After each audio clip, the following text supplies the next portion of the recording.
안녕하십니까, 요즘 중고차의 차재민 팀장입니다. 오늘은 그랜저 HG 차량을 구매할 때 어떤 게 중요한지, 어떤 부분을 잘 봐야 하는지, 이런 부분을 제가 한번 알려드리려고 영상을 켰습니다. 오늘 영상을 끝까지 잘 지켜보시면 대략 400만원을 아낄 수 있는 꿀팁을 드릴 테니까 끝까지 시청 부탁드리겠습니다. 지금 보시는 차량 같은 경우는 3.0 차량이에요. 근데 이 그랜저 HG 같은 경우는 엔진 오일 감소 현상이 좀 있어요. 간단하게 이 엔진 오일 감소 현상을 좀 확인하시려면 이 오일을 찍어 볼 수 있는 이거를 빼서 휴지 같은 거에다가 깨끗이 닦으세요. 다시 이렇게 딱 넣은 다음에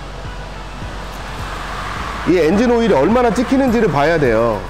엔진 오일이 아까 제가 찍혀 있던 곳보다 만약에 좀 낮아져 있다, 이러면 엔진 오일 감소 현상을 좀 의심해 볼 수가 있어요. 이 엔진 오일이 만약에 다시 찍어 봤는데 줄어들었다면 노킹 현상이 좀 시작되고 있다는 뜻이에요. 이 노킹 현상이 발생이 되면 이 피스톤이 마모 현상이 일어나서 오일이 조금 줄어들고 있다고 조금 보시면 되실 것 같아요. 그리고 이제 그 피스톤 마모 현상이 좀 일어나고 나면은, 그러면은 그 마모된 그 피스톤이 원래 딱 그 구멍 안에 정확히 잘 맞아서 위아래로만 움직여야 되는데 조금씩 이렇게 흔들린단 말이야. 흔들리다 보면 실린더 벽, 이 벽 쪽에 이 피스톤이 움직이면서 막 긁어버려요.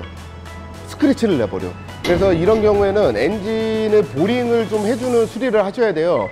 엔진 보링 수리 같은 경우는 대략 한 120에서 160만원 정도 사이를 합니다. 다음에 이제 두 번째는 냉간시에 시동 걸었을 때 그 엔진 소음이 갑자기 있어요. 다다다다다다다 그런 소음 같은 게 발생이 돼요. 자, CVVT 제가 소음을 한번 체크하는 방법을 알려드릴게요. 본네트를 열어놓은 다음에 이거는 차에 열이 올랐을 때보단 냉간시의 소리가 조금 더 잘 느껴지실 거예요.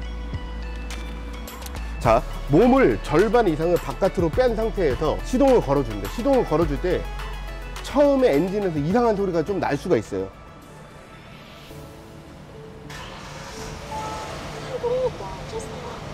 지금 이 차량 같은 경우는 소리가 정상이에요.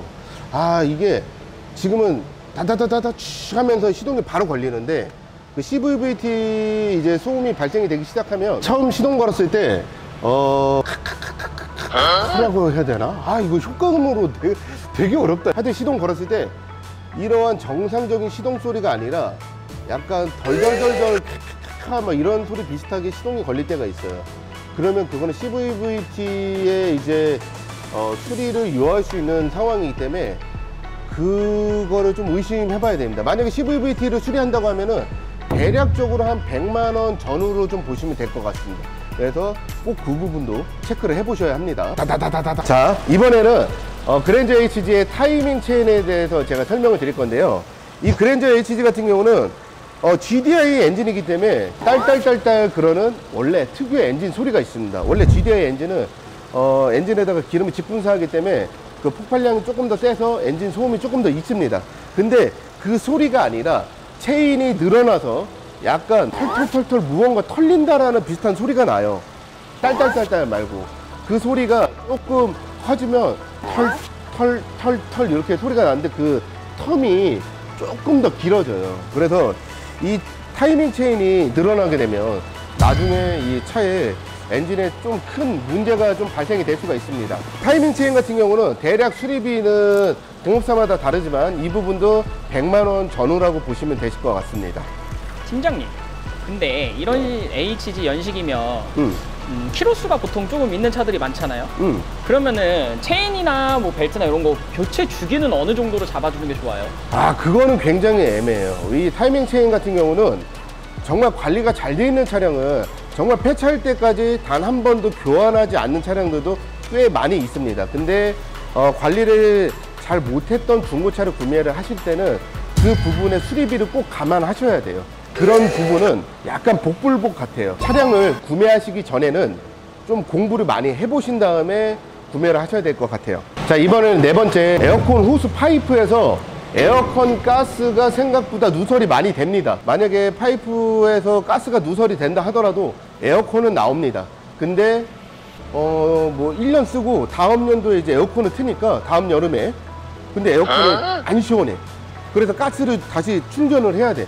그런 경우는 에어컨 파이프에서 생각보다 누설이 돼서 조금 그런 경우가 많아요. 근데 이 에어컨 파이프 같은 경우는 제가 한번 비춰봐 드릴게요. 이 카메라에 다 담길지 안 담길지 모르겠는데 제가 한번 이 후레쉬로 비춰보면서 한번 설명드려 볼게요. 요거 제 손가락 끝에 있는 이 부분, 이 쇠덩이, 그 다음에 그 밑에 이제 검은 호수 이제 관이 있는데, 보시면 앞뒤로 이제 은색깔 이게 집게 같은 게 있는데, 그걸로 호수 파이프를 집어 놓은 거예요. 저 부분에서 대부분 좀 누설이 많이 돼요. 이렇게 꽉 잡고 있던 게 약간 유격이 생기면서 그 부분에서 에어컨 가스 누설이 생각보다 많이 발생이 됩니다. 그래서 저거는 사실 뭐 부품비도 얼마 안 하고 보통 대부분 거의 공인비예요. 저 부분은 수리하는데 대략 한 10만 원 정도 나오는 걸로 알고 있습니다. 이제 프론트 케이스 누유를 한번 확인해 볼 건데요. 이 프론트 케이스 누유는 생각보다 정말 초보자들도 확인하기 쉬운 방법입니다. 왜냐면 엔진의 측면에서 보면 바로 보여.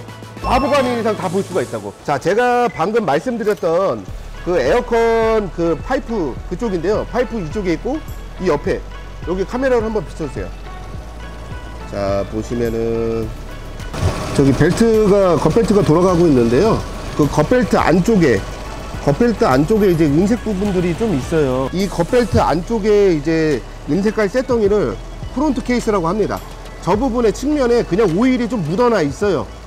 그러면은 그쪽에는 누유가 진행이 되고 있다고 보시면 돼요. 이쪽에서 프론트 케이스 커버 누유가 발생이 되면은 이 케이스가 생각보다 수리비가 비쌉니다. 왜 수리비가 비싸냐면 저기 이제 겉벨트랑 저 베어링 쪽 벨트 텐셔너 저쪽을 전부 다 탈거한 다음에 그 다음에 작업을 해야 되기 때문에 작업 난이도가 조금 높아져요.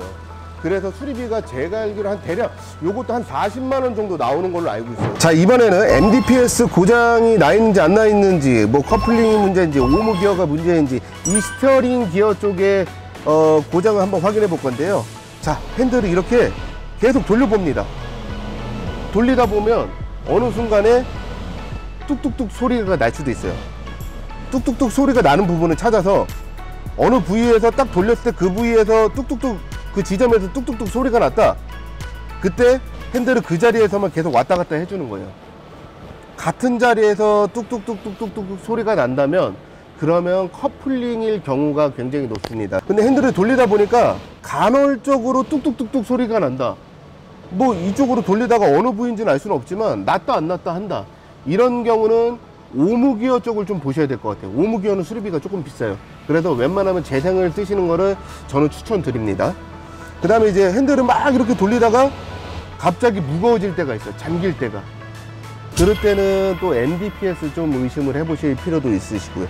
그래서 핸들은 돌리다 보면은 증상을 금방 확인할 수 있기 때문에 간략하게 이렇게 한번 확인해 보시면 될 것 같습니다. 팀장님, MBPS가 뭐예요? MBPS가 아니라 이 바보의 MDPS. 그게 뭐예요? MDPS라 그래서 핸들에 그 조향에 이제 도움을 주는 부품이야. 그래서 그 부분들이 생각보다 수리비가 비쌀 수가 있어요. MDPS는 전자식이기 때문에 생각보다 수리비가 비쌉니다. 그랜저를 구매하기 전에 꼭 확인해야 될 부분들을 제가 오늘 설명드려 봤고요. 오늘 설명드린 부분이 유익한 정보를 얻으실 수가 있으셨다면 구독과 좋아요를 제발 좀 눌러주십시오. 지금까지 요즘중고차의 차주민 팀장이었습니다.